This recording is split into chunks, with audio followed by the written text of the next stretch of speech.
So last week you told us you were pissed off. Where are you at this week? Well, I mean, how I feel is irrelevant. The fact of the matter is we got to do a better job of preparing our guys, and we got to execute better.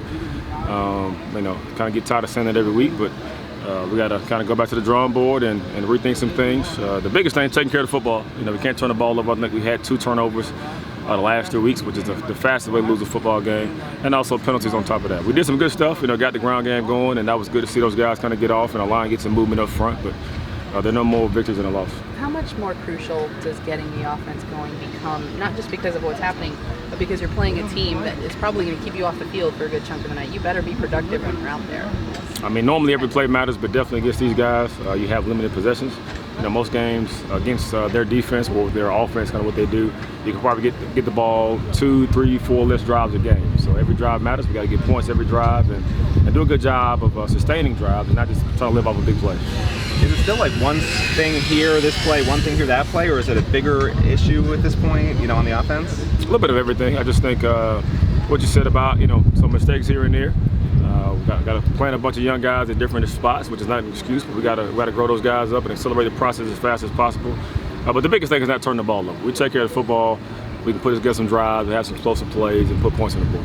Mark has talked about wanting to see the quarterbacks kind of go back almost into competition mode this week to earn the right in practice to play. What have you seen from that group this week, from Malik and Coach Lynn? Yeah, what he just said, just understanding that you got to earn the right to be able to play. And again, it's not like I say every week. It's not just about that position. It's every single position.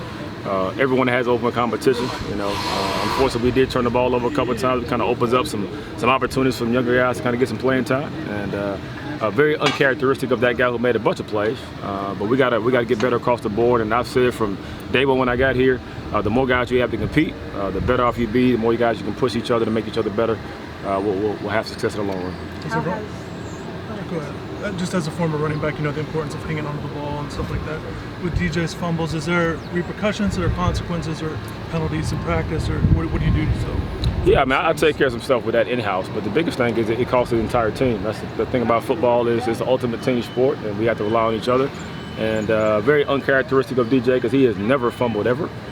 Even in practice, I can't remember him fumbling. So for him to have 1 fumble, let alone 2 fumbles, is something that we got to get fixed, and he'll get fixed. He's a very competitive dude and one of our better players. But I have faith in him, have trust in him while I left him in the game. I believe in trusting your players and letting those guys know that when you make a mistake, you have to just come out the game and be done forever.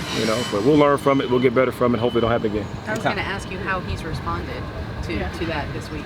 And DJ's a dog, so I mean he recovers well. He's a competitive dude. He's one of our leaders for us, and he just goes to work. Thomas, we haven't asked you about Cam Davis since probably fall camp. Has he gotten closer to showing he can get, meaningful reps, not just garbage reps at this point? Is he sort of picking things up protection-wise, carrying the ball-wise, and all that? Yeah, he's doing a great job. We kind of had a little package of plays for him in last game, and the weather kind of slowed some of that stuff down, but he's definitely worked himself on the spot. He'll play this week, so I'm excited with his progress. How have you guys maybe made some changes on the offensive line? I guess Donaldson not getting as many reps with the first team this week, and is that something you'll see happening on game day, you think? Yeah, I mean, it's no different than what we talked about with the quarterback spot, or running back, or receiver. I mean, the best guys that compete the best in practice and end up playing the best in the game and play for us in the future. Is there any 2 more for Coach? Right. Just curious how Mark Pope is doing. He's gotten in his 5 games, but no catches yet. Just kind of curious how he's doing, and also with the red shirt, obviously he's past that threshold. Yeah, I mean, he's doing well. I think being able to kind of move to the depth chart some on special teams help out as well, because I think that's one thing that people kind of forget about is the opportunity to be able to contribute to the team on special teams. But people just look at offense and defense, and Cam has played a bunch for us the last few weeks in special teams in that aspect, and Pope's doing well. He's picking the system better, learning how to practice better. He'll be in a spot to help. Coach talked about wanting maybe to get one quarterback in the whole game and kind of have him sort of maybe get into a rhythm a little bit. How important is that, you think, this week to maybe get a good look at maybe just one guy behind center? I mean, I think it's important for us to do a good job offensively of taking advantage of every snap we have. Like we just mentioned a minute ago, we have limited spot possession with those guys because they do control the ball a bunch, and we got to do a good job of taking care of it, and not just taking care of it, but getting points. Thanks a lot, Coach. All right, thank you. Thanks, Coach.